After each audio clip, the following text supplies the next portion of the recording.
muito pouca coisa. Mas eu tenho que fazer com que essa coisa que preste para muito pouca coisa se transforme em alguma coisa legal para vocês dentro do consultório. Porque quando terminar o curso, vocês vão começar a estudar por conta própria, tá? E isso daí é legal se vocês souberem como ler algum artigo, porque é a nossa fonte de informação. Então ele vai lá e fala. Aí ele coloca lá, introdução, ó, que o objetivo dessa meta-análise é quantificar e comparar, né, a quantidade de distalização e perda de ancoragem nos métodos de correção da classe 2 convencionais, com ancoragem convencional e esqueletal, com aparelhos distalizadores intraorais. Ok. Ele aqui fez da introdução dele a proposição. Ele falou para que ele veio. Na verdade, dentro dessa, ele não fez uma introdução, ele fez uma proposição aqui. Mas está no resumo. A American Journal costuma aceitar isso como resumo.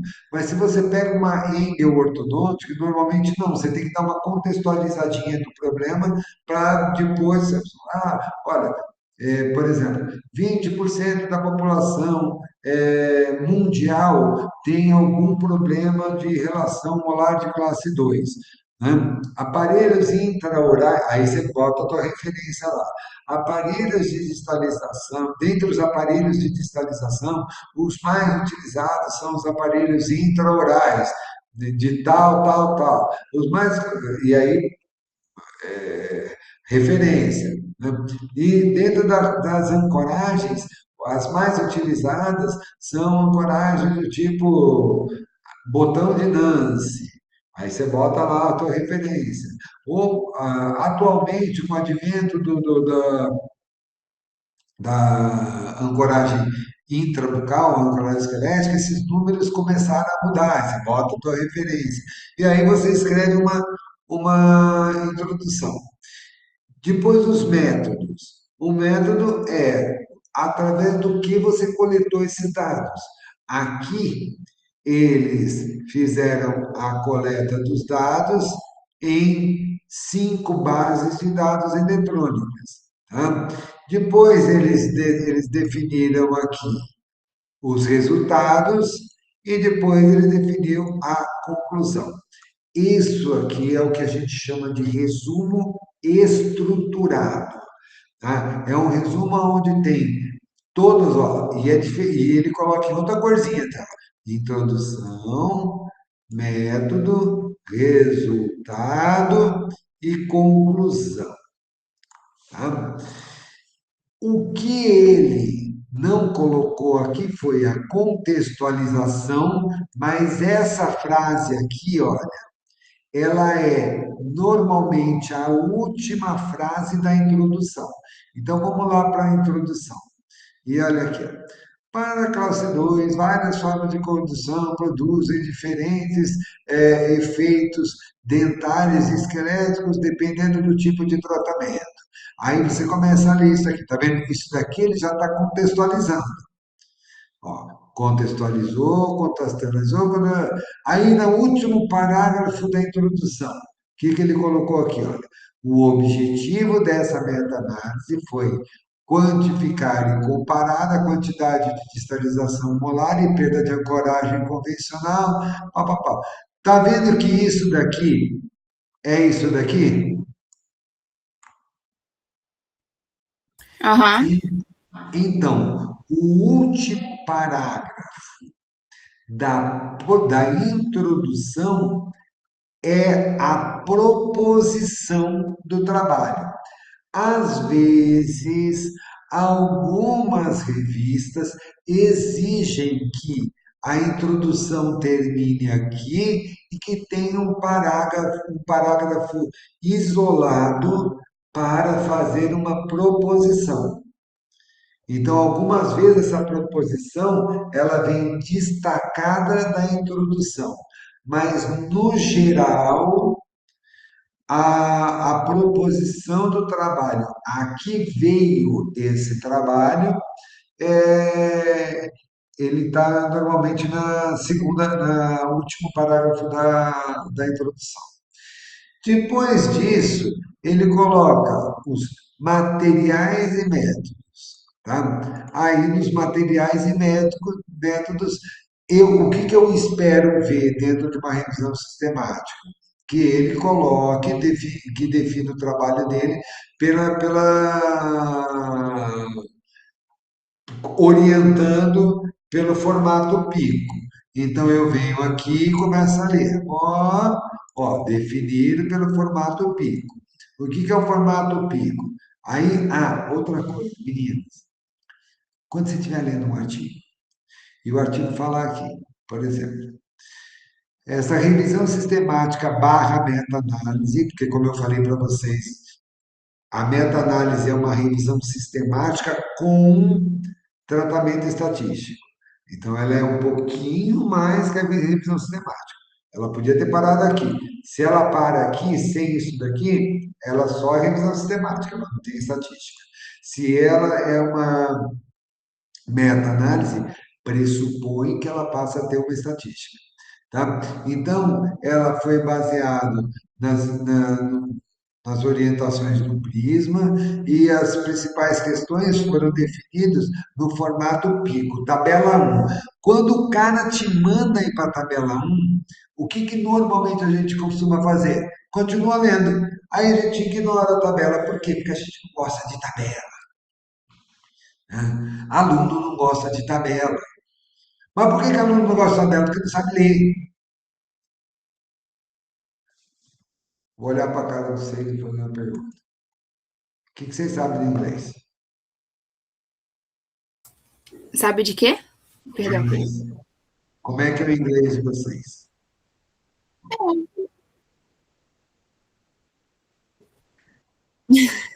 Que benção, entendeu? Porque assim, cara, o inglês é legal, mas eu vou te falar uma coisa: ler número é muito mais fácil. Ainda que o inglês de vocês seja bom, o inglês o texto dá muito trabalho para ler. E outra coisa, né? O texto sai das tabelas.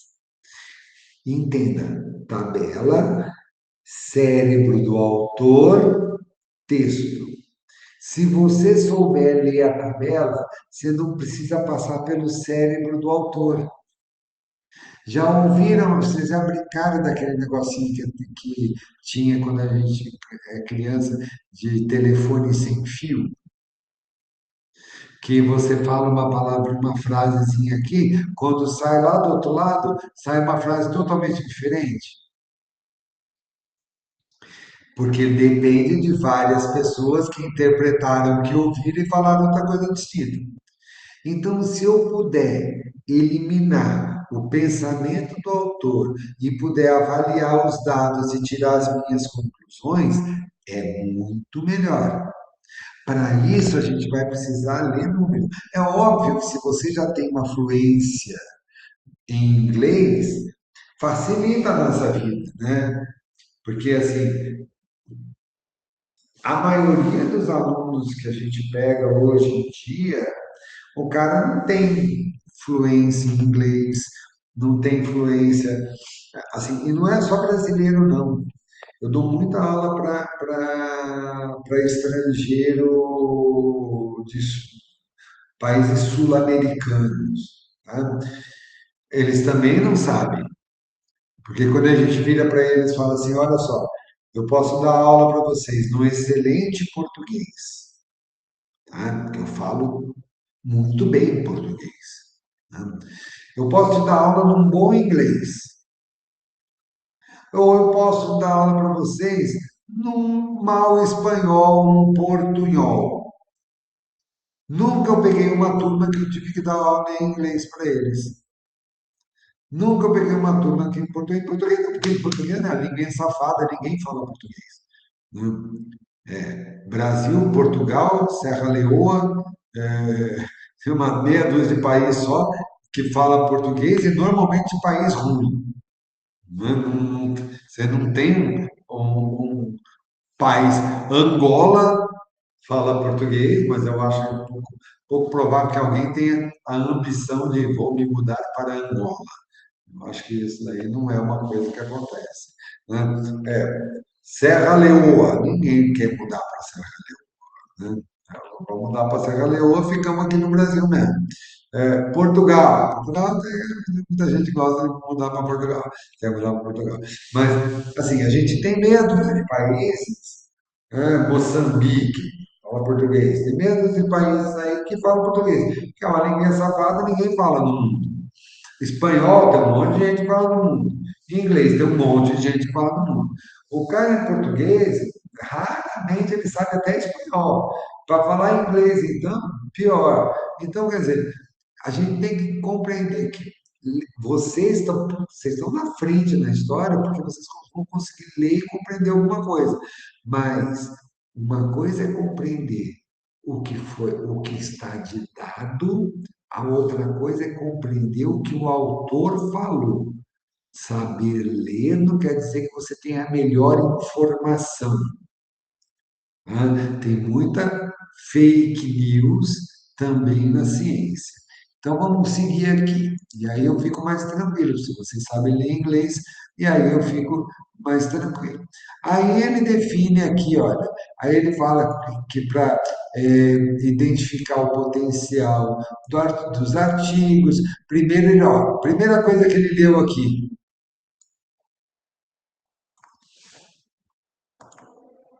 e aí, meninas, que a primeira coisa que ele leu aqui? Título e resumo. Então foi a primeira coisa que ele leu. E é a primeira coisa que a gente lê quando a gente vai buscar um artigo. Então, tanto quando eu estava sendo orientado, quando eu orientei escrever artigo, eu falo que o título tem que ser uma manchete que impacte. Vocês já ouviram falar de um personagem chamado Padre Antônio Vieira? Não. Padre Antônio Vieira foi um dos caras que primeiro veio chegaram de Portugal e ele começou a fazer a catequização dos índios, ensinar os caras a, a entender português, essa coisa toda, né?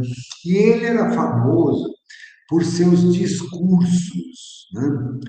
Então ele começava os discursos deles aqui, assim, vou usar uma frase que não necessariamente é a dele, mas ele começava os discursos dele com uma frase meio mais impactante. Então ele fala assim: todos nessa sala são imbecis. Aí a pessoa, diriam quem não vos conhece. Primeiro, ele dava uma frase que chamava a atenção e depois ele pegava e amenizava a história. Quando a gente vai escrever alguma coisa, a gente tenta criar um título que seja uma manchete. E esse título tem que chamar a tua atenção. Tá? Normalmente chama a atenção de quem está buscando alguma coisa. Né?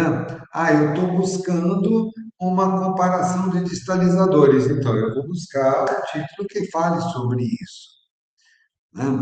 Isso, Eduardo, é aquilo que você falou, nas, que você falou assim, nós buscávamos algumas palavras que fizessem, que fosse dentro de um buscador científico. Tem gente que chama isso de palavra-chave, mas na verdade, palavra-chave não é uma questão, não necessariamente são palavras que buscam artigos científicos. Por isso que você comentou aí, eu pegava umas palavras-chave que eram mais específicas para dentro para fazer as buscas. né? Então, essas palavras que você buscava lá no PubMed, porque os autores têm uma guia de palavras que a gente busca para facilitar a busca científica. Uhum, Porque daí não é qualquer palavra, é um rol de palavras que já estão listadas dentro de bases científicas e que a gente nos vale disso daí para facilitar as buscas. Por isso que muitas vezes vocês não acham artigos. Não é porque os artigos não existam, é porque na hora de eleger as palavras, a gente busca algumas palavras que a gente chuta de forma aleatória. E aí você acha que essas palavras que você elegeu, elas necessariamente têm que estar dentro das keywords. uhum. As keywords, e todos têm, né? O artigo tem as keywords dela ali, né? Então, deixa eu ver se aqui tem alguns artigos, às vezes até aparecem com as keywords dela aqui. Esse aqui não tem aqui. Mas tem alguns artigos que até aparecem as keywords. Essas keywords que foram traduzidas como palavra-chave, mas que há que entender que elas são palavras pré-determinadas. Então a gente vai colocar sim as buscas, mas em cima dessas palavras pré-determinadas. Então vamos lá. Aí eu tenho aqui a tabela. Então eu vim aqui na tabela, opa, no pico, formato pico. O que que é isso? Tabela um. Opa, tabela um. Ó, tabela um. Pico format.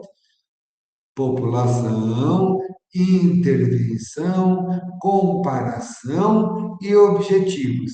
Isso daqui foi, foram as coisas que ele identificou e que deveriam existir em todos os artigos que ele buscou, visando gerar uma qualidade através de um score, visando gerar uma qualidade na avaliação dos artigos. Então ele está lá, ó, para identificar os artigos em potencial, né, a busca foi feita, primeiro, por título e resumo, que é normalmente o que a gente lê. Né? Aí ele viu se os artigos tinham fator de inclusão, critérios que tinha que ter alguns fatores de inclusão, publicados em inglês. Então, eles já não aceitavam se o artigo fosse publicado em português, eu estava fora. Tá? E isso daí é uma coisa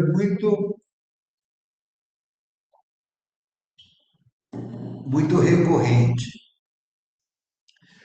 Até mesmo revistas publicadas no Brasil, para que elas ganhem importância científica, elas têm que fazer a versão em inglês. Então, sempre vocês vão buscar as revistas que têm a versão em inglês. Quais são as melhores atualmente? American Journal, Anglo Orthodontics, Progress, European e a Dental Press Journal. São as cinco melhores. Destas cinco melhores, Será que eu podia mandar elas, a listinha do nome delas no WhatsApp? Por mas favor? é claro que sim. Muito É obrigada. claro que sim. Tá? Destas cinco melhores, algumas são gratuitas e outras são pagas e outras dá para a gente buscar. tá? Outras dá para a gente buscar por alguns caminhos que, embora elas sejam pagas, a gente tem caminhos para buscar os artigos. Algumas vezes de forma lícita, outras vezes de forma não tão lícita, e todos nós aqui já sabemos os sci-hubs da vida, né? Você conhece sci-hub, né, Mariana? Também conhece sci-hub, né? Então, todo mundo já conhece sci-hub. Mas, por exemplo, a Engel, ela é gratuita. A Progress é gratuita. A Dental Press não é gratuita, mas tem um jeitinho de chegar de forma gratuita, sem roubar. Tá? Agora, European e American Journal são pagas. O Sci-Hub existe para a gente melhorar um pouquinho, ter acesso um pouquinho a essas coisas. Porque eu particularmente acho ah, os valores que são cobrados por artigo um roubo, né? Pelo menos para os nossos padrões financeiros. Você pagar 35, US$ 40 num artigo, eu acho muito caro. Você não está pagando US$ 1. Paguei US$ 1. Eu preciso de 40 artigos. Pô, vou pagar US$ 40. Tá, tudo bem. Eu vou pagar US$ 40 e não vou para nenhum site que eu fique roubando a revista. Pô, vai pagar US$ 40 num artigo. Você precisa de 30 artigos para fazer uma monografia. Você vai pagar US$ 1.200 para você fazer uma monografia? Se for para botar para reais, então, eu. Mas é 1.200, US$ 1.500 vão dar R$ 6.000, R$ 6.300, R$ 530. É caro, né, cara? É caro. E assim, o cara é estudante, ele está fazendo os artigos dele, normalmente ele é estudante, normalmente ele está fazendo uma especialização, um mestrado, um doutorado, entendeu? Então, assim, eu acho demasiadamente caro. Cobra dois, US$ 3 que seja, entendeu? Faz o negócio ficar mais razoável e as pessoas vão ter mais interesse em baixar o negócio de forma lícita. Ninguém gosta de andar à margem, todo mundo gosta de andar direitinho, mas para isso tem que ter um valor que seja compatível com o negócio. Como eles extrapolam desse valor, aí a gente vai para o Sci-Hub e toca o pau e vai assim. Ou elege essas plataformas é, essas plataformas gratuitas ou a forma de encontrar. Então, a Engel Orthodontics e a Progress são duas revistas gratuitas e estão abertas mesmo. Você entra no site ali e já está aberta. Já a Dental Press exige entrar pelo Cielo, né? Tem que entrar pelo Cielo para poder acessar a Dental Press. Mas vamos lá, seguimos. E aí, dentre outras coisas que ele identificou para o potencial, né, ele tinha o tipo de análise, o tipo de artigo, né, é, se o cara tinha maloclusão de classe 2, né, se não era opinião, se não era uma opinião de alguém, se não era a análise de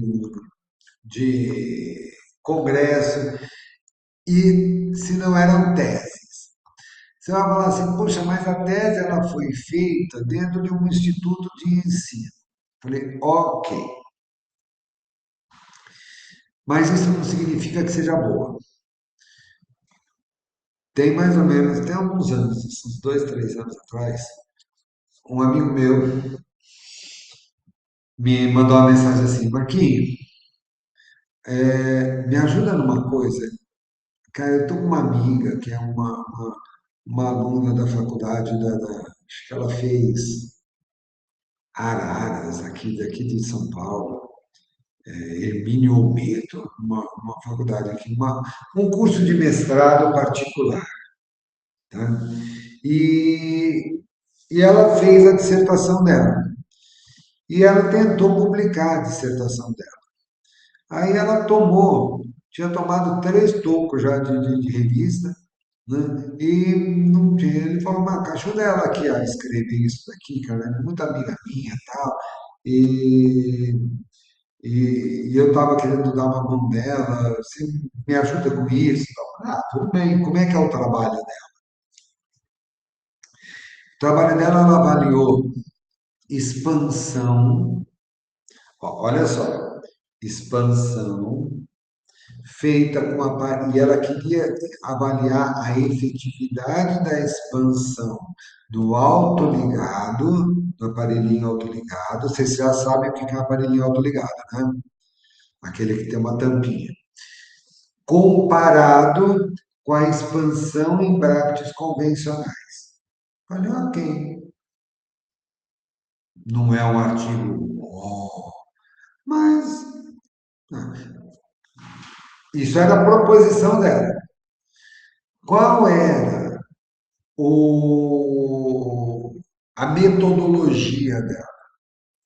Então, ela pegou os pacientezinhos, começou a tratar os pacientezinhos, e aí ela pegou e fez 2 amostras. E olha como a falta de um bom orientador arrebenta com a vida do aluno. Pegou 2 amostras, tratou pacientes fez tratamentos ortodônticos convencionais de um lado, fez tratamento ortodôntico com um aparelho autoligado do outro lado. Só que ela usou fios diferentes. Para o convencional, ela usou sequências de fios de nitinol. Para o autoligado, ela usou sequências de fios superelásticos. Você já sabe a diferença de fio de nitinol para fio superelástico? Tiveram Não. aula de fios com Maurício? A gente teve aula de feed, mas não lembro a diferença do ensinar super elástico, não. Não sei se a Maria não lembra. Então vamos lá, contextualizando vocês. Vários tipos de fio existem. Tá? Antigamente, lá atrás, a gente só tinha fio de aço. No início da década de 70, apareceram os fios de níquel titânio, os famosos nitinol. Tá? Porém, no início da década de 80, apareceram os fios de nitinol super elásticos. Todos eram nitinol, todos são nitinol. Porém, há fios nitinol e fios nitinol superelásticos. Qual a diferença básica do nitinol para o nitinol superelástico? Todo mundo já passou pela experiência na vida de esticar um elástico e dar na cabeça de alguém. Só existem 2 tipos de gente no planeta: o que esticou e deu na cabeça de alguém, e o que tomou a elasticada. Então, todo mundo já passou por alguma experiência, quer numa ponta, quer na outra, todo mundo já passou por essa experiência. E o que que acontece se você estica muito elástico, Mariana? Tá, mas se você estica pouquinho e larga, o que acontece? E se você estica mais? Tá vendo? A Mariana foi a que deu elasticada na cabeça dos outros. Porque ela sabe que quando estica pouco, não, nada, você agora se confessou. Então, aí, isso é um conceito muito intuitivo nosso, né? Ninguém ensina para a gente, estica mais o elástico para ele ir mais longe, né? Isso é um conceito que a gente tem, né? É quase são conceitos empíricos. né? É um tipo de conhecimento que a gente chama de conhecimento empírico, né?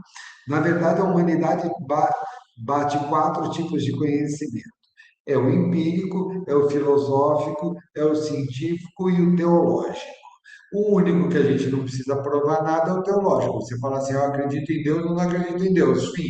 Ninguém vai provar a existência de Deus, né? Ou você acredita ou você não acredita. E isso é um problema seu.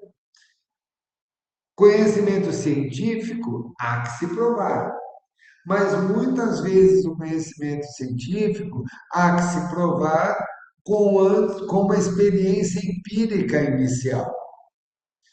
Uma criancinha vai lá e mete o dedo na tomada, toma um choque. Isso é um conhecimento empírico. Ela fez uma coisa e deu errado. Estacionou embaixo de uma árvore, caiu uma fruta na cabeça. Ele entendeu que a fruta cai da árvore e bate na cabeça dele. Então, esse é um conhecimento muito empírico nosso. A gente sabe que quanto mais você estica, mais força faz. Fio de nitinol é igualzinho o elástico. Quanto maior a deflexão do fio, maior a força exercida. Então, apinhamentos maiores, você coloca o fio com o mesmo fio, apinhamentos maiores com o mesmo fio geram mais força do que apinhamentos menores em nitinol, tá? Porém, os superelásticos têm uma outra pegada. Os superelásticos, eles, imagine esse elástico que a Mariana puxou para dar na cabeça dos outros, né, Mariana? Que você não quer admitir, mas foi isso. Que você puxou para dar na cabeça dos outros. No superelástico, não importa o que você estire, não importa o que você puxe, ele mantém uma força constante. Ó, que doido. É totalmente fora do nosso padrão de razoabilidade, né? Eu estico pouco, pouca força. Eu estico muito, mais força. No superelástico, não. No superelástico, se você tem um maior ou menor apinhamento, ele segue com a mesma força. Basicamente, tem variação? Tem, óbvio, mas assim, é uma força quase que constante. Ela pegou, usou nitinol de um lado e superelástico do outro. Ok, vocês já sabem que o nitinol, então, convencional, é diferente do superelástico. E no superelástico ainda existem algumas outras variações, né? Existe o Chinese Night-Tie, Japanese Night-Tie, aí existe o superelástico termoativado, né? Existe o termoativado com moléculas de cobre, existem vários tipos de superelástico. Basicamente, o que essa moça fez foi comparar um bract e um fio diferente com um bract e um fio com outro bract e outro fio. Ou seja, não houve uma, um fator que fosse determinante num resultado diferente. Ah, eu tive um resultado diferente. Ok, foi por causa do bract ou foi por causa do fio? Impossível. Então, quando ela pegou e me mostrou como é que foi feita a metodologia dela, eu falei, filha, olha só, você tem um trabalho na sua mão, que eu sei que você levou 2 anos para fazer, você levou 40 pacientes tratando, mas eu tenho uma péssima notícia para te dar. Tu nunca vai publicar um trabalho desse. Serviu de nada, né, tadinha? Na verdade, assim, e acabou defendendo, Uhum. passou na defesa de mestrado, e é mestre. Caraca. Cara, mestres e mestres.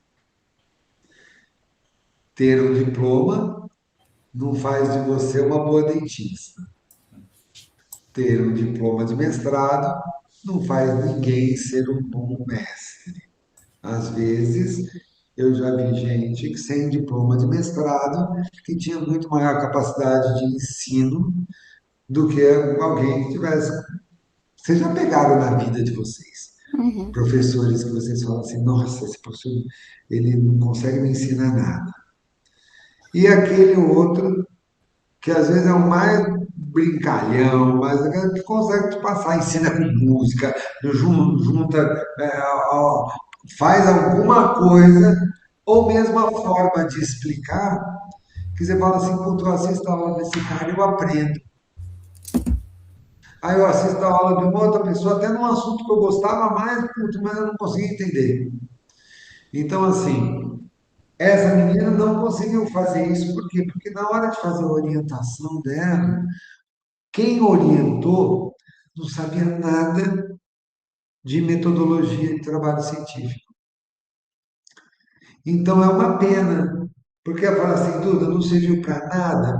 Pode ser que ela tenha, fala assim, olha, agora eu vou fazer uma outra amostra e agora eu vou comparar com aquela que eu já fiz. Pronto, vai usar um pouco daquilo ali. Não é lixo, mas vai exigir dela mais algum trabalho para poder usar aquela amostra inicial dela. O que ela tinha que ter comparado? Bract convencional com Bract autoligado usando o mesmo fio, a mesma sequência de fios, tá? Aí, ok. Tá? Os mesmos fios usando o Bract convencional ou, Bract, ou, os Bract, ou usar os Bracts iguais com fios diferentes para provar ou para estudar e comparar se os fios diferentes eles eram determinantes na quantidade de expansão. Então, esse artigo, quando ele chega nesse momento de qualidade, né, ele vai avaliando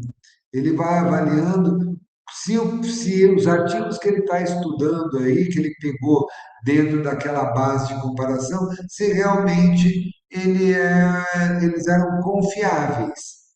Tá?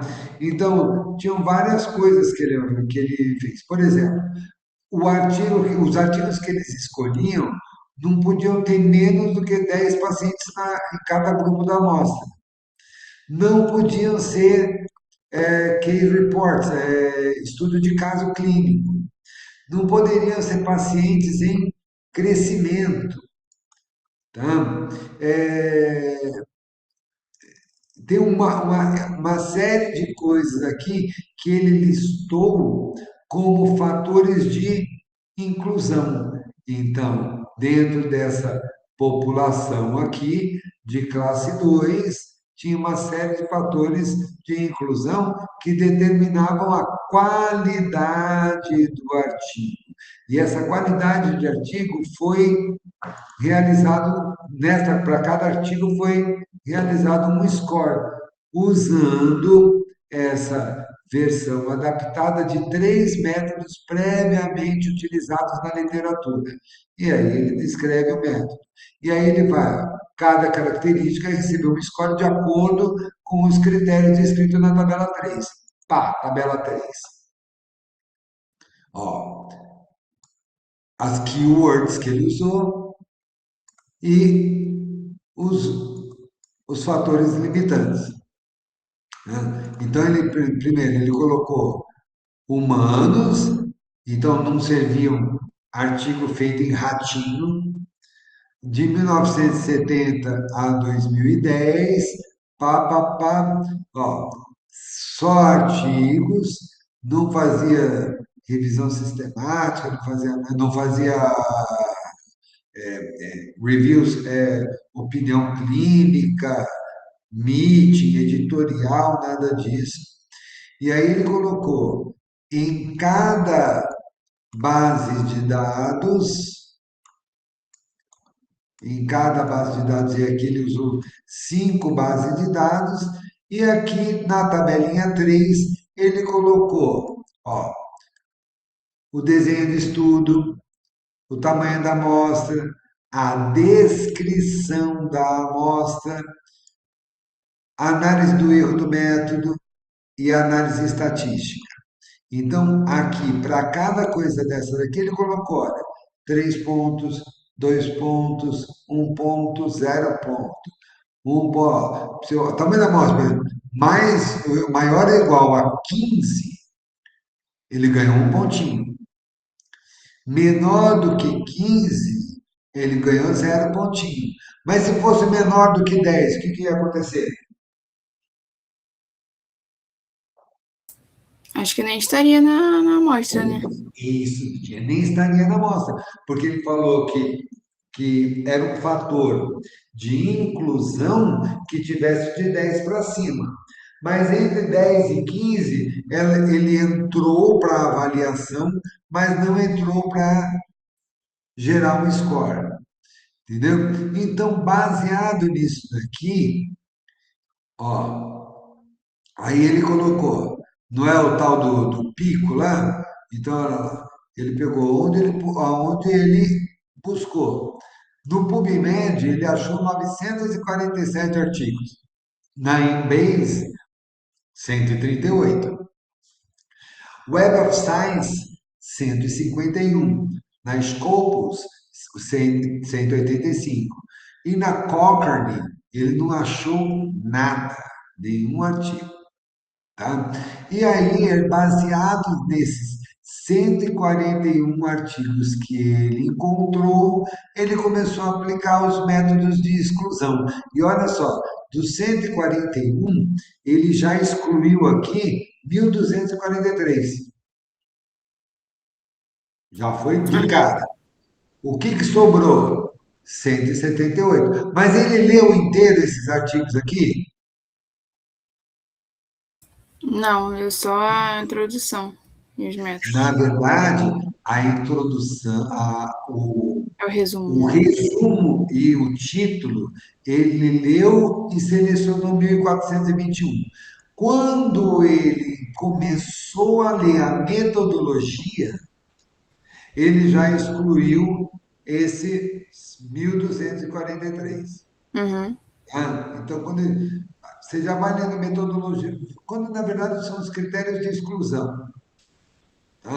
Aí ele pegou e viu assim, ó, desses estudos aqui, os que ele achou mais legal foram esses 178. Porém, mais outros artigos foram excluídos. Por exemplo, Case Report estava nesse meio aí 27 fora. Ó, aí tem pacientes adultos, né? Com maior ou igual a 18 anos, amostra menor de 10. Aí tem um monte de outros fatorzinhos aqui que obrigaram a exclusão de mais 138, gerando um total do estudo de 40 artigos. Aí, desses 40 artigos, ele ainda excluiu outros 34 pela qualidade da metodologia. No final, a meta-análise, não a revisão sistemática, mas a meta-análise foi feita somente em cima de 6 artigos. E esse é o diagrama de fluxo do Prisma, né? Que é para dizer como é que foi estruturada essa revisão sistemática, né? Então, ó, aí depois ele vai avaliar a distalização dos aparelhos convencionais e aí ele joga aqui efeitos do tratamento estadunidense com ancoragem convencional. Aí foram analisados em 42 grupos e 36 estudos. Então, olha aqui, características dos estudos incluídos. Aqui, ó, um, ele diz o nome do autor, aqui está a referência, se você quiser buscar aqui, você clica aqui, você cai lá na referência. O nome do aparelho que foi usado, a ancoragem que foi usada e quantos pacientes tinham no estudo, nesse estudo que foi feito. Aqui tinham 15 pacientes. Quando tinha 15 pacientes, 30 pacientes, lembra que ganhou um pontinho? Os outros ganham, por exemplo, aqui, 10. Esse ganhou 0 pontinho. Tá? E olha, os aparelhos, First Class, pêndulo, distal jet, Jones jig, pêndulo, pêndulo, pêndulo, pêndulo, pêndulo, pêndulo, pêndulo, cap slider, pêndulo, distal jet, pêndulo, pêndulo, pêndulo, Jones jig, distal jet, Greenfield, que eu nem sei o que é isso, First Class, jig appliance, modified, Pendex, distal jet, blá, blá, blá. Bem, tem todos os que eles selecionou aqui. Então, ele teve 43 artigos que usaram distalizadores intraorais e olha que a maior parte deles, para ancoragem, usou um botão de Nance. Sabem o que é o botão de Nance, meninas? Sim. As duas? Sim, então tá bom. E aí, alguns outros aparelhos, né? Ó, distal jet, com ancoragem esquelética. Então ele usou isso aqui. Mini implante, mini implante, mini implante, mini implante mais botão de Nance, mini implante mais botão de Nance, mini implante mais botão de Nance. Tá? Ok. Feito isso, feito isso, ele pegou e foi para a tabelinha 4. Para a tabelinha 4. Ó, os métodos de ancoragem dos aparelhos que foram mais utilizados foram o botão de Nance, suas variações, ok? E aqui ele caracteriza aqui cada um deles, né? E depois aqui ele coloca a média de idade, a média de idade do, da idade dos pacientes que ele tratou, tá vendo? Por isso não entrou paciente adulto, e isso não entrou paciente adulto. Cabe a gente enxergar se em paciente adulto vocês acham que tem maior ou menor dificuldade de distalização. Acho que maior. Porque aqui eles pegaram pacientes de até quantos anos?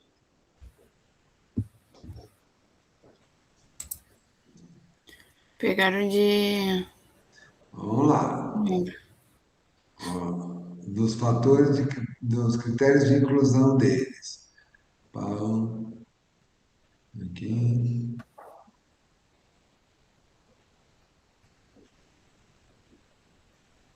Dos critérios de, na verdade, vai estar nos critérios de exclusão. Uhum. Acho que foi até 17 ou 18 anos.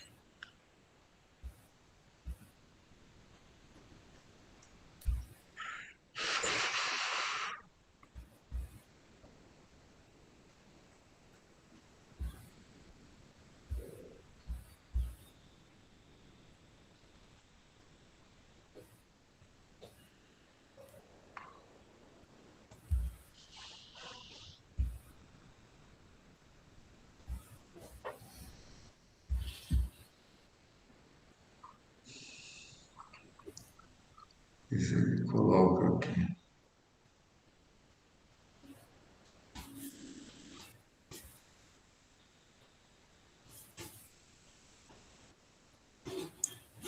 Não tô achando nada de idade, não. Não vi nada de idade, mas tem uma coisa que ele.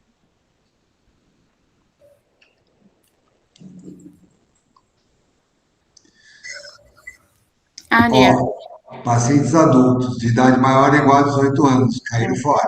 É. Né? Mas tem uma coisa aqui que é curiosa, né? Paciente adulto, maior ou igual a 18 anos, eles caíram, eles jogaram fora. Uhum. Ok. E aqui, nos critérios de.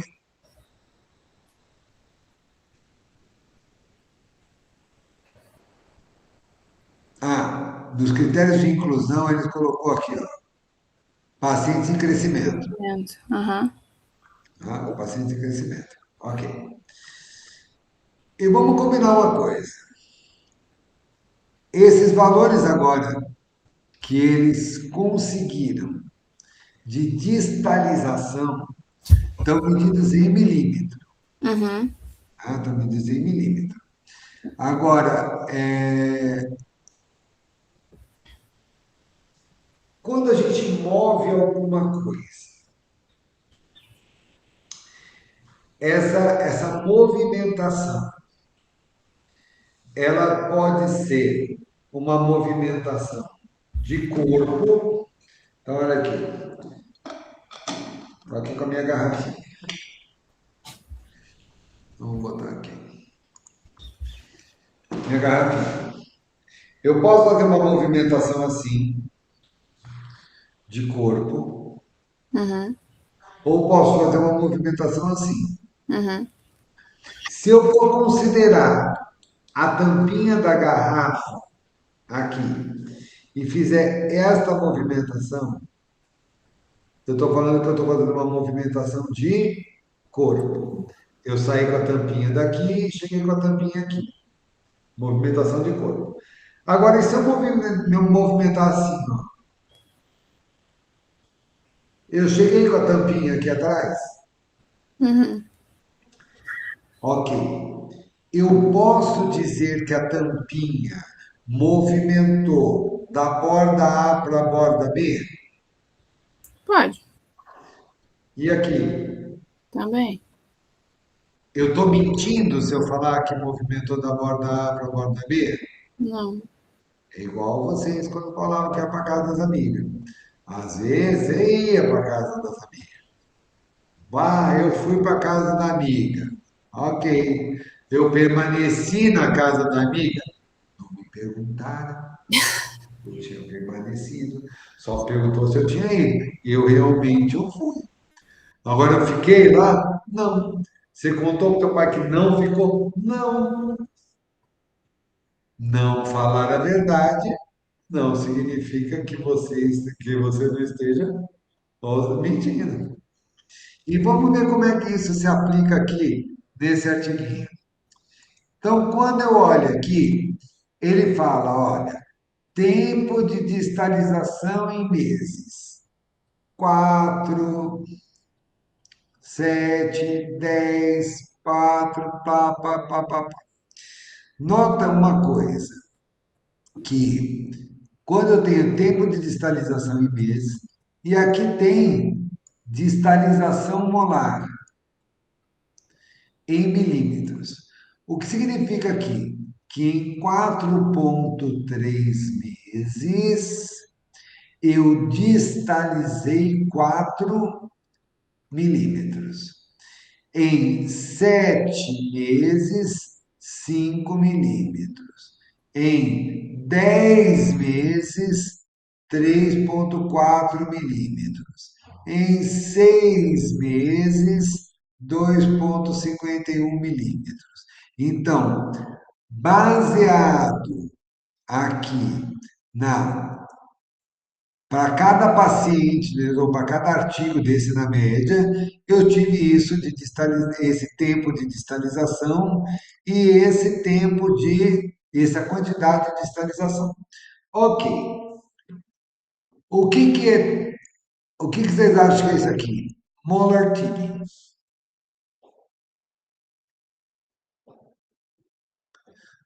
O que que é tip em inglês? O. Peraí que eu tô raciocinando. É o movimento mesodistal dele? A angulação mesodistal? Ah, angulação mesodistal. Aí que é legal você conversar com gente safa. Olha lá, angulação mesodistal.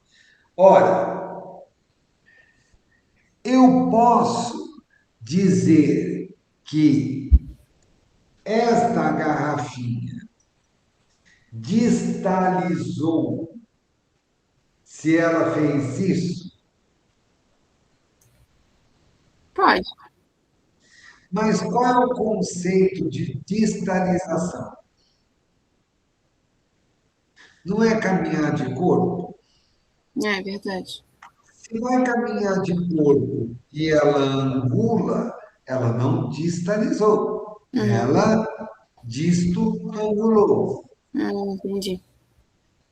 De acordo? Uhum.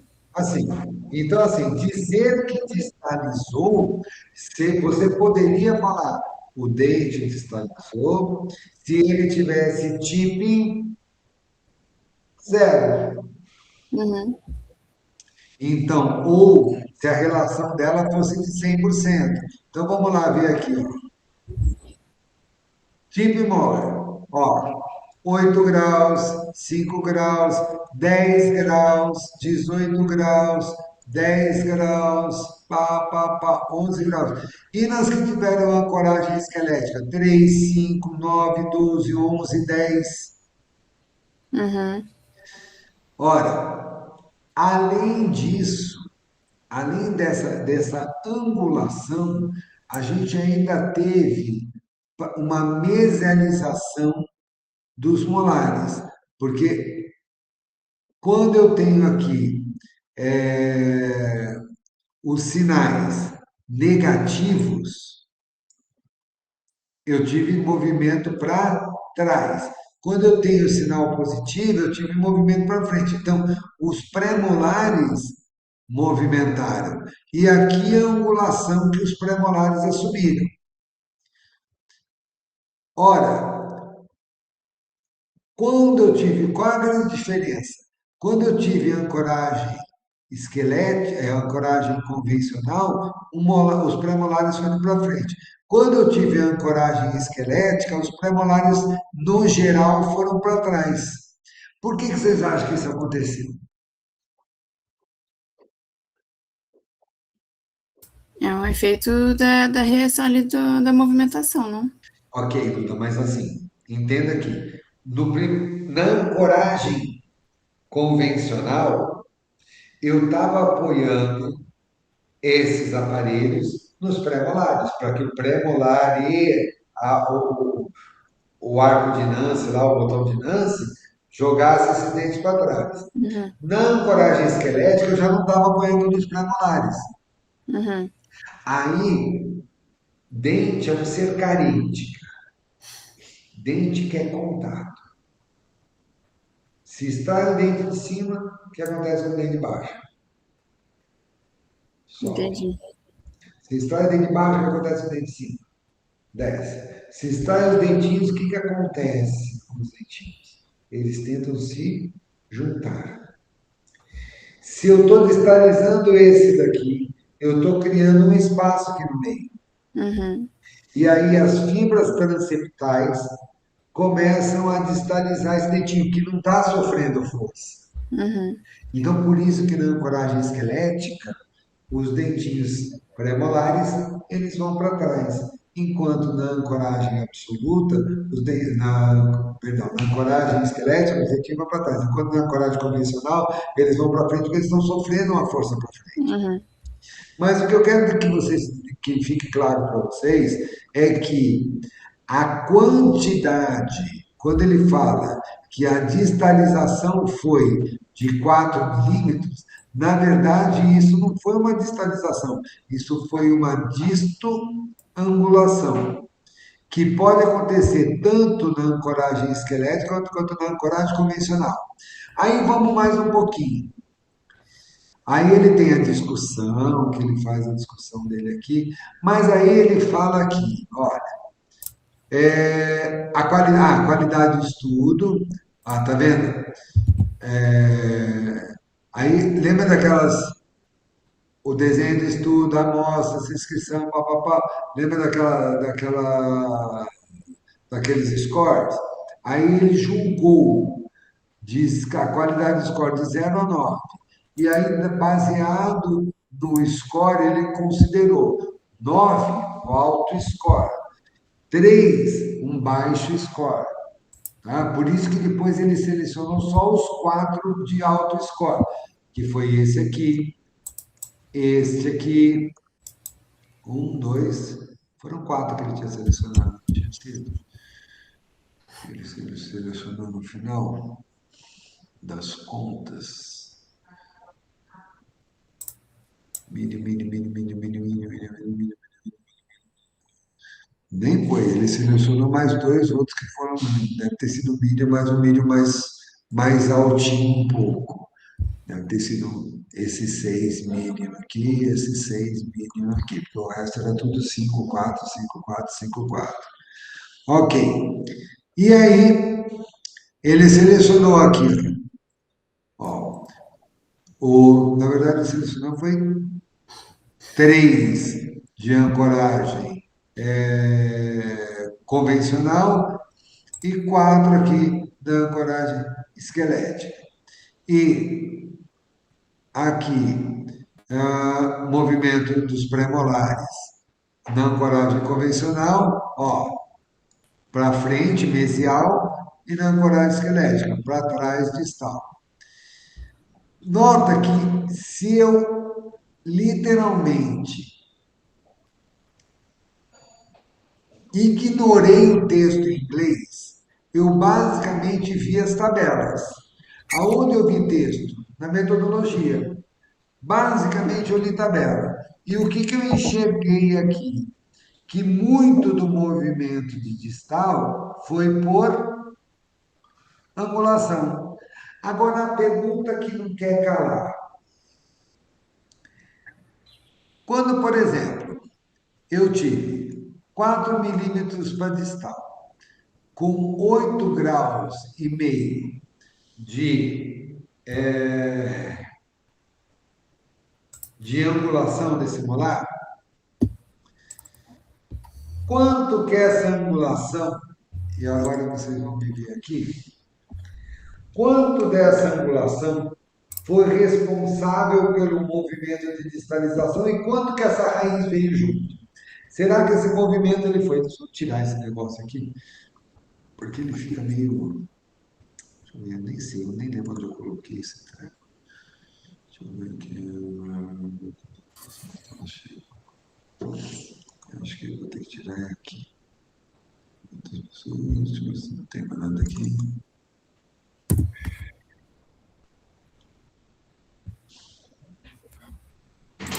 Esse movimento daqui para cá, e o que, que é esse movimento? Porque eu posso ter três tipos de movimento aqui. Este, totalmente de corpo. Este, totalmente de angulação. E uma coisa meio que intermediária aqui, ó. Ângulo um pouco, mas quando a raiz também vai um pouco. A pergunta é, quando ele fala que teve distalização, ele levou em consideração a, o tipo de movimento?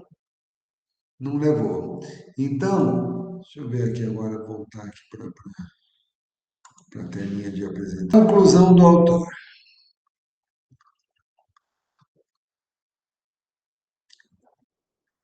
Ó, a distalização do molar se mostrou ser efetiva em ambos os sistemas de ancoragem, que a quantidade de distalização molar foi de 3,34 em média na ancoragem convencional e 5,10 em média na ancoragem esquelética. Ele mostrou aqui, ou ele concluiu aqui, que a ancoragem foi eficiente.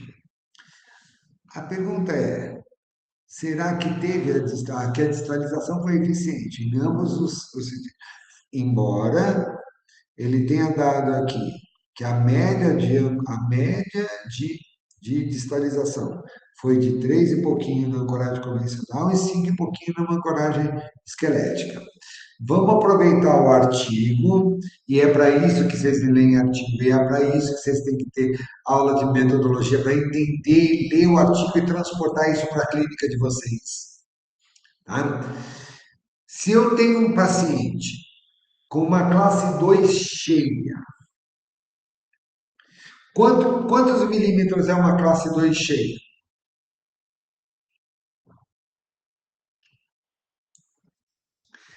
Sabe sim, lembra sim. Vamos pensar. Para terminar numa classe 2 cheia, o que eu preciso fazer com os dentinhos superiores? Para finalizar em classe 2 e lá na frente eu tenho um bom overjet, um bom overbite em classe um de caninos. O que necessariamente precisa acontecer? A gente precisa ganhar espaço nos superiores. Vamos lá, mais um pouquinho. Central, lateral e canino em classe um. Uhum, É normal para todos os casos. A gente sempre quer isso. De acordo? uhum, Ok. Depois do primeiro molar, o que vem? Depois do canino, o que vem? Primeiro pré. uhum. Segundo pré, tanto superior quanto inferior, e molar.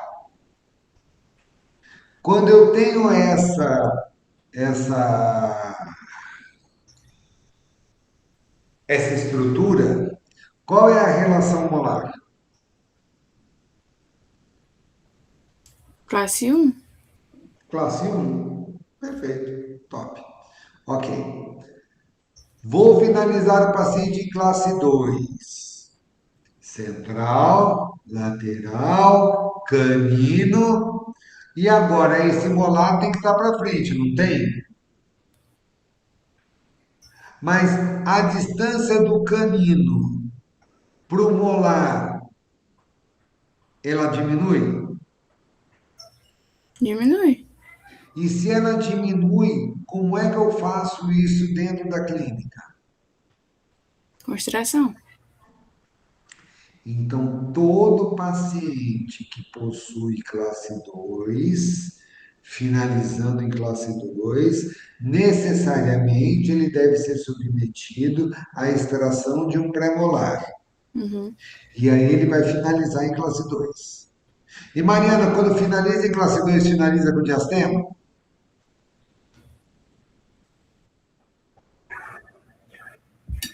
Com espaço entre o molar e o premolar? Não, não deveria também, isso também acho que não. Mas a Eduarda não acabou de falar que para finalizar em classe 2 a gente tem que fazer uma extração superior? E quanto mede um dentinho? Um premolar? Opa, 7. Então, qual é a diferença em milímetros de uma classe um para uma classe 2?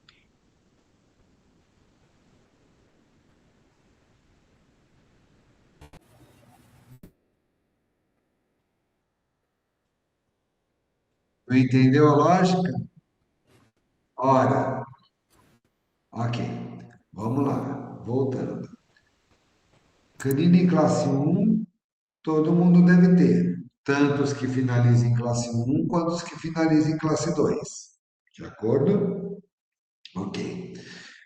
A diferença dos que finalizam em classe um para os que finalizam em classe 2 é que os que finalizam em classe um possuem os dois premolares e os que finalizam em classe 2 possuem somente um premolar.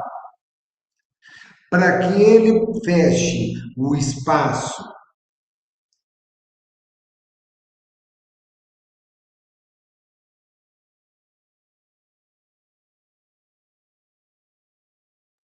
ou o segundo pré-molar tem que encostar no canino, enquanto ele tem que caminhar para frente.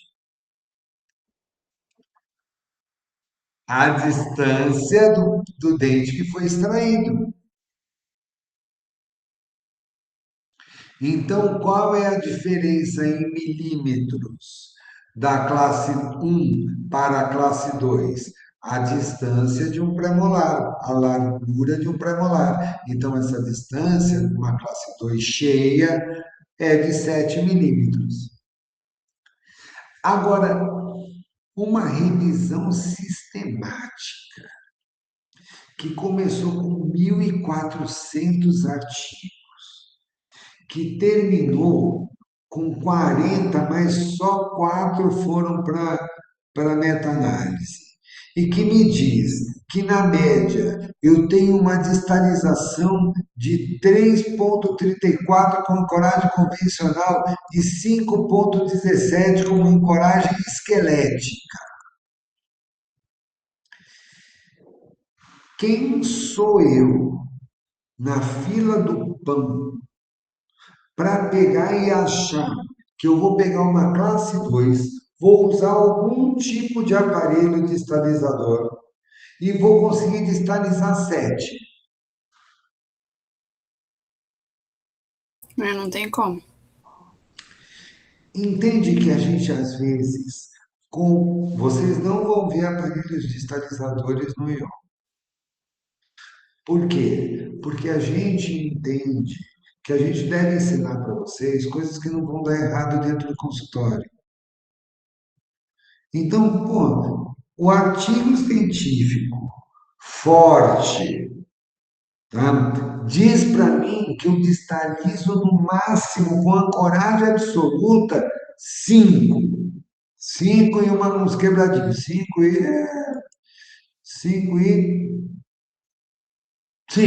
10. Diz que eu distalizo 5. E eu preciso de 7.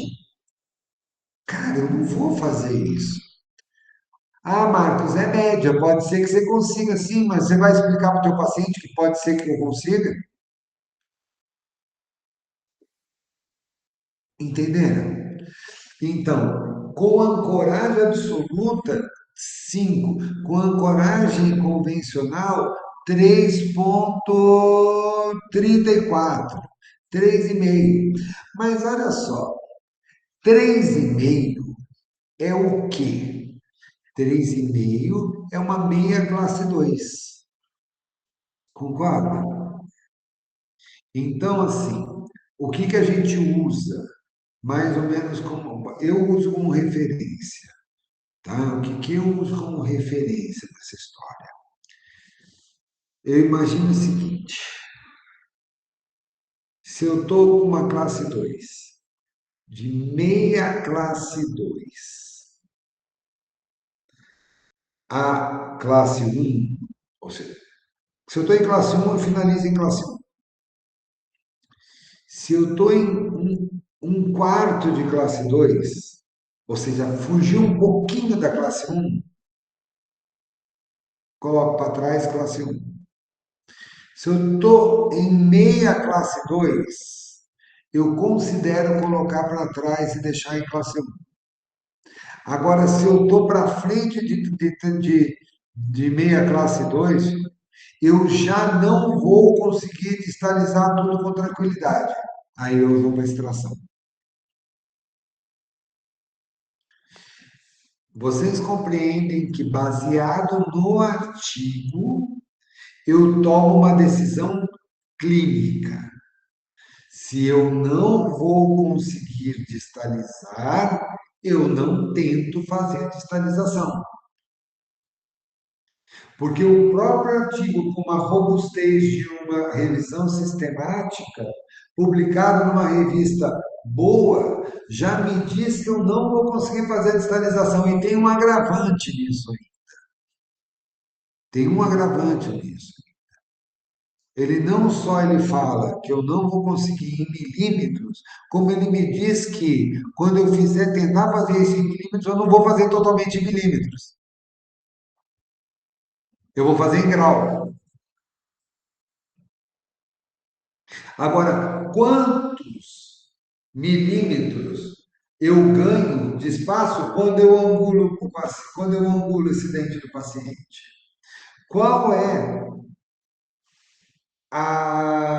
qual pode ser o problema que eu vou criar angulando um, angulando um dente.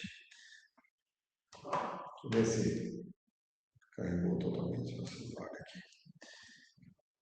Olha isso. Aqui eu tenho o celular, tá? Vou colocar aqui embaixo. Quando eu angulo isso daqui, eu ganhei em milímetro, ok? Perfeito. Mas olha a pontinha do celular aqui. Quando eu faço isso, o que que aconteceu com essa parte aqui e o que que aconteceu com essa parte aqui? Ó, eu vou até pegar pelo meio para vocês não falar que eu estou roubando. Ó, olha aqui, vou colocar aqui na bordinha. Percebe que uma bordinha some e a outra, vou fazer mais ou menos por cento de resistência de um dente. Uma bordinha some, a outra bordinha desce aqui. Todo movimento angular vai intruir a cúspide distal e vai mesializar, vai extruir a cúspide mesial. Voltando, todo movimento angular ele tende a intruir a cúspide distal e a extruir a cúspide mesial. E o que que acontece quando a gente extrui uma cúspide mesial? O paciente vai fechar a boca. O que que acontece? Contato prematuro. Lindo, Duda. Contato prematuro. E uma mandíbula que é submetida a um contato prematuro. O que que ela faz?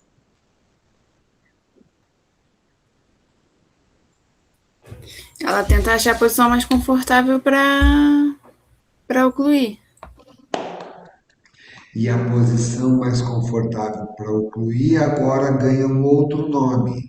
Passa a ser de uma relação de oclusão cêntrica para uma máxima intercuspidação habitual. Com isso, eu vou ter uma mudança na posição mandibular, que pode gerar tanto um desvio de linha média, como pode gerar uma protrusão mandibular. E isso a gente vai chamar de instabilidade ortopédica. É o paciente que já vai estar com os côndilos fora da sua posição normal.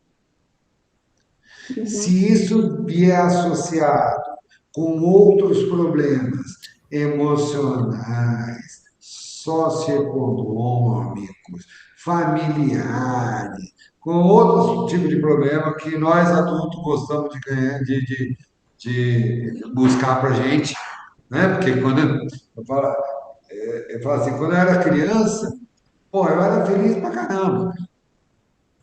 Hoje eu sou, mas tem que fazer força, né? É todo dia, porque você levanta um problema. Minha filhinha levanta, a ela levanta de casa, o único problema que ela tem é o quê? Que ela não quer levantar cedo, porque ela não quer, mas ela levanta cedo para ir para a escola. Com 2 anos de idade, nem esse problema ela tinha. É. Entendeu? Então, na medida que a gente vai evoluindo ao final da vida, a gente vai criando problema para a gente. E a gente vai ganhando situações de estresse, né? E a gente ganha situação de estresse que, somados a esse contato prematuro, pode ser uma gotinha a mais. Ah, mas Marcos, eu já ouvi falar que oclusão não tem nada a ver com DTM. Eu falei, lindo. Bota um sapato alto num pé e uma rasteirinha no outro pé, sai e anda umas 2 horas no shopping para você ver se você não vai ter algum tipo de dor articular ou dor muscular. Equilíbrio, filho. Há que ter. Agora, será a gente tem a perna do lado direito exatamente do mesmo tamanho da perna do lado esquerdo? Não É pra ter, né? necessariamente. Mas não necessariamente. A gente é igualzinho do lado direito e do lado esquerdo? Não. Quando vocês vão comprar sutiã, fica igual dos dois lados? Não. Então, quando vocês vão comprar sapato, às vezes o sapato fica de um ladinho fica mais apertado que do outro. A gente não é igualzinho, a gente é simétrico, a gente não é idêntico. Então, quando você tem pouca diferença, aí pode ser que você não tenha problema com isso, mas se essa diferença ela for marcada, se essa diferença ela for grande, ela pode gerar problemas, associado a outros problemas novamente, certamente. Porque se você falar assim, o problema é do sapato, de você colocar o sapato alto e uma rasteirinha no outro, não, claro que não. Você pode usar o sapato, você pode usar a rasteirinha. Se você ficar sentada, deitada na sua cama, sentada na cadeira, você não vai ter problema nenhum. O problema foi andar. E se você precisar correr? E se você, entendeu? O problema não é o problema não é o que foi roubado, o problema é a ousadia do larápio, entendeu, cara? Então, assim, você precisa entender que não é o fato de vocês ter um contato prematuro que vai te criar um problema de DTM, mas é um fator a mais. Porque se você precisasse andar as 2 horas e só tivesse com a rasteirinha, poderia ser desconfortável, mas você não teria o fator do desnivelamento.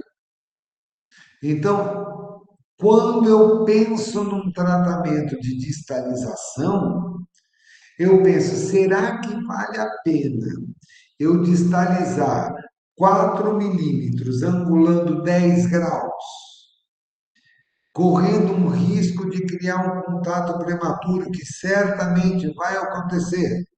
Porque se angulou, você tem um contato prematuro criado. E outra pergunta, quanto que esses 10 graus representam de distalização? Aí tem um conceitinho de. Aí eu vou arrebentar com vocês.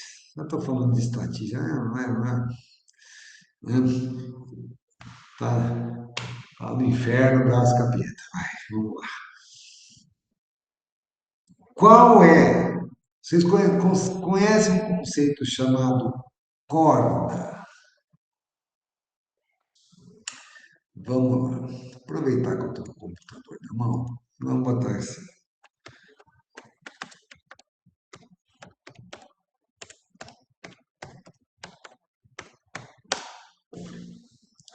Ó, vou botar uma imagem aqui para vocês. Isso aqui é uma corda. Vou pegar uma imagem que seja mais bonitinha aqui. Isso aqui. Isso aqui é uma corda. A corda é dentro de um círculo, um ponto A e um ponto B. É uma linha que liga o ponto A ao ponto B. Isso daqui é uma corda, tá? Esta corda aqui, ela tem como ser medida, porque ela é uma.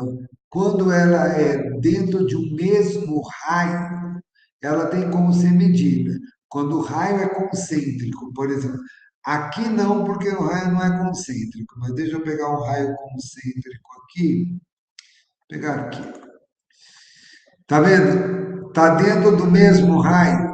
Eu tenho como medir a distância entre este ponto e este ponto. Aqui eu consigo medir essa distância, porque ela está no mesmo raio. Ok. Dito isso, eu falo assim: eu tenho o tamanho de um dente. Se eu angulo esse dente aqui para trás, ele está no mesmo raio? Ó, Tá. tem o dente. Eu angulo para cá, eu estou no mesmo raio? Estou no mesmo raio. Então é possível eu medir a distância que vai daqui para cá, porque eu estou dentro de uma corda. Uhum. Como eu meço essa corda? A corda ela é o número de graus que ela andou, tá? 5 graus. 5 graus multiplicado pelo seu seno, tá? Então eu vou pegar o raio desse dente, multiplicado pelo seno do ângulo que ele alterou.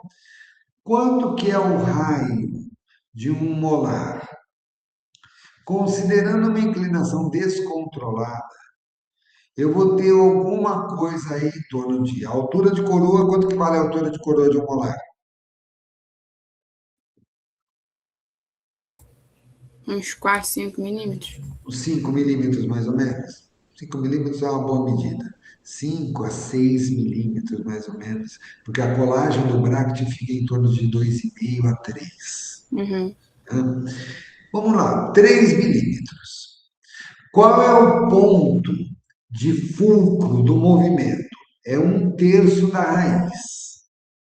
Quanto que mede a raiz de um dente? O dobro da sua coroa. Então, se eu tenho 6 milímetros de coroa, eu vou ter 12 milímetros de raiz. Ora, se eu tenho 12 milímetros de raiz, na melhor das hipóteses, eu vou ter esse fulcro formado a 4 milímetros, que ele é mais ou menos um terço do tamanho da raiz, 4 milímetros. No total, na melhor das hipóteses, se não fizer uma inclinação controlada, eu tenho 10 milímetros de raio. Ora, 10 milímetros de raio. Se eu pego 10 milímetros de raio e eu sei que o seno de 1 grau é 0,017, eu vou ter uma medida aí de 4 vezes 0,02. Ou seja, eu vou distalizando. Ao distalizar, eu vou mover esse dente para trás, na melhor das hipóteses, de 1 milímetro. Agora, se for na inclinação total, 6 com 12 são 18 milímetros. 18 milímetros vezes seno de 1 grau, que é 0,017, ou seja, quase 20 vezes 0,2, são os 4 milímetros que eu tenho de distalização. Então, basicamente, o que eu tenho é quase que a movimentação total desses 4 milímetros aqui que ele determinou para a gente. Ó, se ele tem uma angulação de quase 10 graus aqui, ele teve uma distalização de 4. Ele basicamente ele angulou. Algum movimentinho de coroa de raiz teve, mas basicamente ele angulou. Olha aqui, ó, 10 graus, 4, 3 milímetros e meio. Esse dente ele só angulou. Ele em nenhum momento ele fez movimento de distalização. E praticamente todos os movimentos aqui, ó, esse daqui conseguiu distalizar, ó, 4 graus, 4 milímetros, teve muito pouco tip, então a gente pode considerar que ele foi, ó. Mas olha só, 3, 2, esse aqui distalizou. 0,89 ele conseguiu 5 milímetros de distalização. Esse eu posso falar que distalizou, mas ó, a maior parte, ó, 14 graus de angulação para 3 milímetros de distalização. O que aconteceu aqui? O dente foi todo para trás e foi considerada distalização. Então, a gente tem que tomar cuidado para o que a gente lê e o que realmente aconteceu. Então, dentro desse contexto, eu acho que eu consegui criar para vocês uma imagem de que é importante que vocês saibam ler tabelas ao invés de ler conclusão, em qualquer que seja a língua escrita. Não precisa ser só em inglês, porque fala, a gente consegue falar grandes idiotices em qualquer idioma, tá? Então, toma cuidado com a questão de o que você interpreta. Você interpreta isso de forma o que você é refém da interpretação e da condução do autor, ou você é livre para avaliar. Então, o tópico de hoje de manhã é isso. Você tem que pegar e saber ler, até para selecionar o que você vai querer ver dentro do teu TCC. Ou mesmo para o que você vai querer levar para a vida, porque a gente não fala tanto de ortodontia baseada em evidências, não se fala tanto de odontologia baseada em evidências. É lindo na hora de falar, mas quase não se usa na hora de fazer. No dia a dia, quantos é que vocês duas são duas menininhas um pouquinho fora da curva, mas a maior parte até dos nossos alunos, quando a gente pergunta assim, quantos artigos vocês leram esse ano? Quantos artigos vocês leram ano passado? Faz uma enquete entre seus pares aí. Raramente quem está fora de um curso de especialização lê um artigo. Raramente. Quando vocês deveriam estar numa época de tentar ler e aprender a ler, né? Aprender a ler e ler vários artigos para ir pegando conhecimento. Mas tem que ler de forma crítica. Você tem que ler entendendo o que você está lendo. E basicamente as coisas que a gente vai usar para fazer isso é ler o título, ok. Ler resumo, ok. Mas daí não pula para a conclusão. Vamos ler proposição para entender a que veio esse artigo.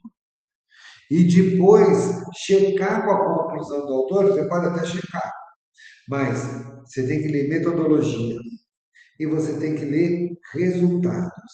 E se você souber ler as tabelas, você conseguirá fazer a avaliação do que foi descoberto pelo autor, sem precisar, sem necessitar de ler uma conclusão, que às vezes pode ser uma conclusão que não é mentira, quer dizer, mas também não é a verdade. Então, olha como, vamos ler de novo a conclusão dele lá. Ele falou o quê para a gente na conclusão? Ó, que a distalização molar mostrou ser efetiva no sistema que distalizou isso, que distalizou isso. É mentira. Não, Se você foi computar só em milímetros e você falar assim, eu considero distalização quando vai para trás,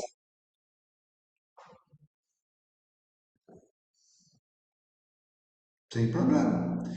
E o premolar? Aí ele falou, olha, o sistema convencional teve um movimento mesial de 4 milímetros. Por quê? Ó, ó como é que. Por que que vocês têm? Por que que vocês têm que compreender as coisas? Ah, eu distalizei. e entrou sete, e consegui colocar um pré-molar aqui. Ah, Marcos, eu vi um caso que o cara botou na internet, que ele pegou, usou um aparelho de distalização e ele conseguiu espaço para um pré-molar, ou que se conseguiu espaço para um canino. Vamos olhar direito a história? Olha aqui, ó. Em média, quando ele foi para trás, aí eu não estou nem considerando o ângulo. Quando ele foi para trás, 3,4. Quanto que o pré-molar foi para frente? 4, Quanto que mede o pré-molar? 7. Tá vendo como é que ele encaixa o pré-molar ali? E ele fala que ele perdeu a ancoragem?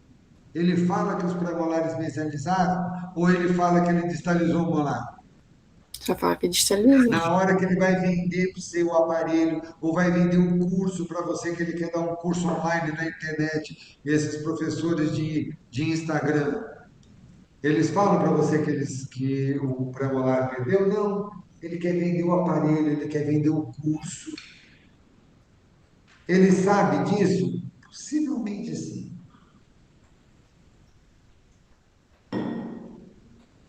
Mas eu não estou falando nada do que eu acho. Eu estou falando do que foi pesquisado. E no que foi pesquisado, eu não encontro argumentos válidos para peitar uma distalização. Eu sempre conto que na vida eu tive algumas oportunidades muito legais. E uma delas foi de jantar com o Dr. Roth. O Dr. Roth falava assim para a gente, assim, Marcos, uma vez eu sentei aqui na mesa, ele sentou entramos no restaurante para jantar, depois de um curso, eu peguei e sentei à mesa primeiro, aí ele pegou esse bem e sentou na minha frente. Aí, quando você está com o Dr. Roth, na época, o maior nome da ortodontia mundial, você vai conversar sobre futebol? Não, você conversa sobre ortodontia. E ele falou, Marcos, todo mundo sabe aí, eu ofereço US$ 1 milhão para quem me provar que a distalização existe. Ainda não perdi US$ 1 milhão. Por quê? Porque ele sabia que tinha angulação. Mais do que isso, ele sabe também que tem um negócio que chamava rotação. O dentinho, ele é 3D. Se você faz uma força por aqui em alguma coisa, esse dentinho ele faz isso. Agora olha para cá. Vamos supor que essa parte aqui seja a parte vestibular. Se eu faço uma força, ó, dente, o molar está rotado, o molar está girado aqui. Eu faço uma força, eu distalizo ou eu corrijo a rotação? Corrige a rotação. Então, a correção da rotação associada à angulação para distal é o que gera um movimento para trás da cúspide vestibular. E isso não é distalização. Isso é uma correção angular por rotação, tanto uma rotação no sentido de rotação do longo eixo do dente, quanto um tip, quanto uma angulação para distal do malar. E isso daí, no geral, ele cria uma rotação. Agora, uma distalização. Agora, isso daí, ele é uma coisa que é falada? Não. Mentem para gente comprar aparelho digitalizador. Porque vocês viram a lista de aparelhos digitalizador que tem lá. Pêndulo, Bendix, Distaljet, tem uma porrada. Ah, mas então vocês não colocam nunca dente para trás? Colocamos quando tem até 3,5 milímetros, lembra? Agora, esses 3,5 milímetros, eles são corrigidos na maioria das vezes por rotação do molar e não por distalização. Eu faço distalização entre aspas? Faço, mas não é distalização. Eu faço rotação, eu só não chamo de distalização. Eu faço rotação. Para isso, vocês vão aprender a fazer barras palatinas.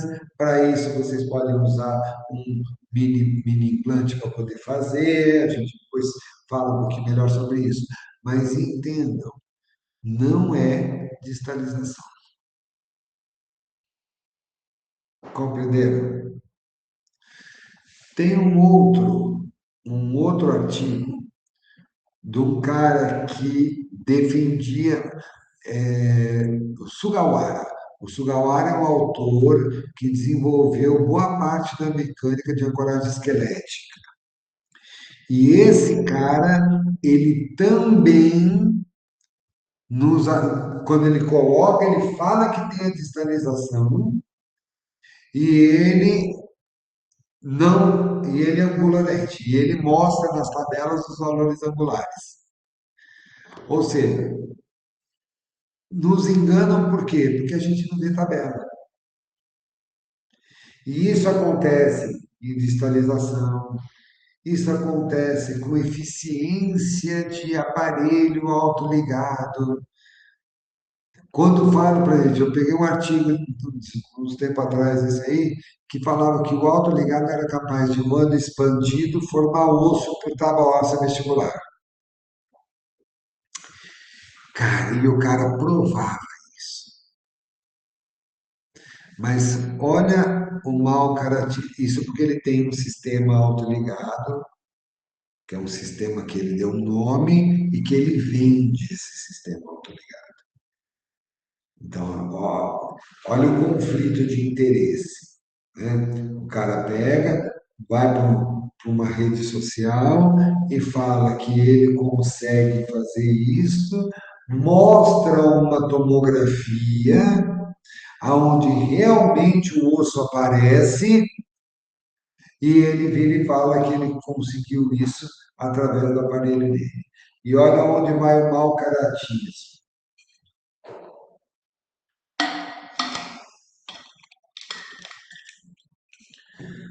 Todo objeto, todo objeto tem um centro de resistência, de acordo? Se eu faço força aqui, o que que acontece? Esse lado aqui vai no sentido da força, e o que que acontece com esse lado de baixo aqui, ó? Vai no sentido Pois. oposto. Ok. Eu vou provar para vocês. Tábua óssea aqui. Tábua óssea aqui. Eu faço um movimento de expansão. Se eu faço o corte da tomografia aqui, o osso estava aqui. Aí eu fiz esse movimento. É que não vai acontecer porque a minha mão não é.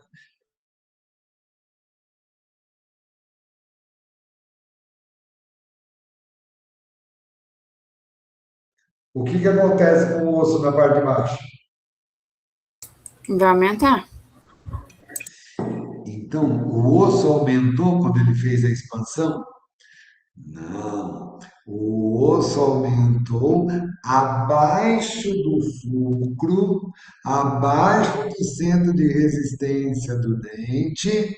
Aí sim o osso aumentou.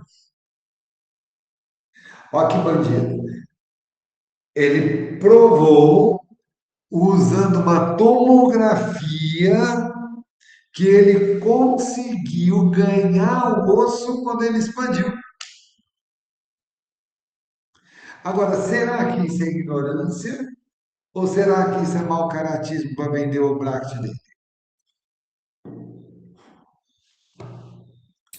Nunca saberemos, mas a chance é maior. Nunca saberemos, É. tá? Mas, posto que o cara é um cara que, famosinho de internet, pegou uma empresa para fazer um bracket, para vender o seu bracket, comercialmente o cara voa, mas é bandido.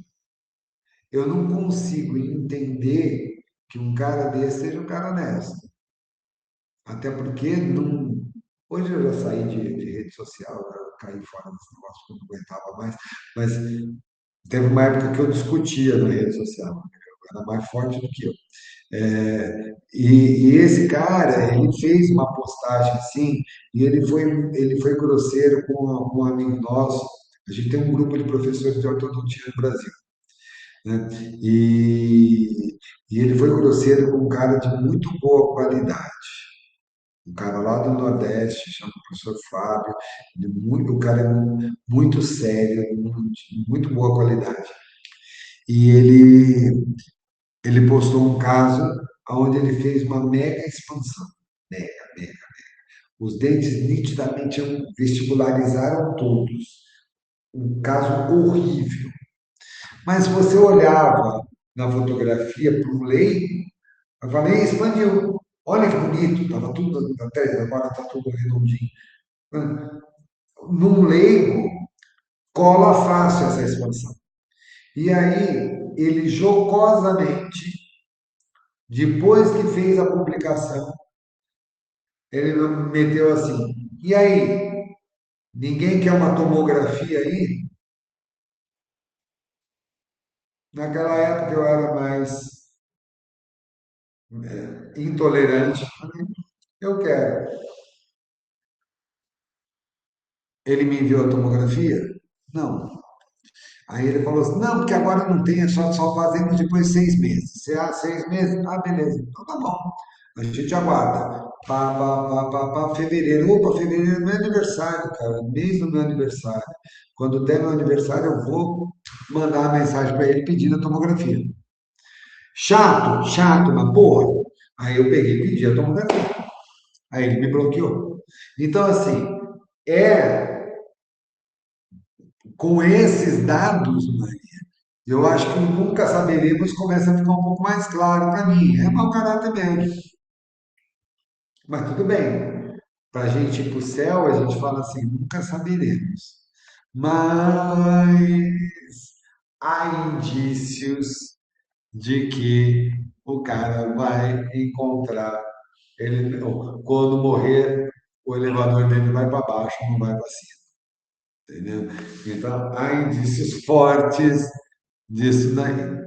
Então, assim, entenderam como um artigo, ele pode falar coisas verdadeiras e ter conclusões falsas. Entenderam a necessidade que vocês têm de entender, de compreender um pouquinho, de saber um pouquinho da, da parte estatística? Ótimo. Deixa eu ver uma coisa aqui. A gente compreender, compreender o que é essa bendita dessa estatística. Mas essa abordagem que eu vou dar para hoje para vocês aqui é uma abordagem muito dentro de uma, não de uma, vamos dizer assim, não de uma de ensinar estatística para vocês, mas sim de vocês compreenderem um pouco melhor alguns conceitos que são importantes para a gente. E eu entendo que vocês fiquem tristes com isso de aprender estatística, falam assim, puta, né, vou ter que aprender estatística. Verdade, tá? Mas, assim, basicamente, que vocês entendam que estatística é importante e que, assim, é um método para analisar dados. E se você não analisar dados, você não vai conseguir trabalhar dentro de bases científicas. E a estatística, quando ela é aplicada à biologia, ela vira uma coisa que a gente chama de bioestatística. Então, tem uma série de dados que falam para a gente o que que é uma estatística descritiva, uma estatística indutiva, o que que são os dados. Então, aqui, a gente tem esse PPTzinho aqui, que eu não vou falar agora para vocês isso, porque a gente vai almoçar primeiro. Mas, mas, eu quero que vocês, entre 2 horas e 3 horas da tarde, que vocês vão para um YouTube. E vocês vão no YouTube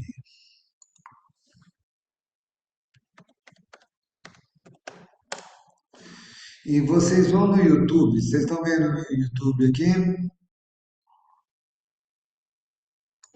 Vocês vão buscar aqui um canal que chama Canal Pesquise. Deixa eu ver se é aqui. Canal Pesquise.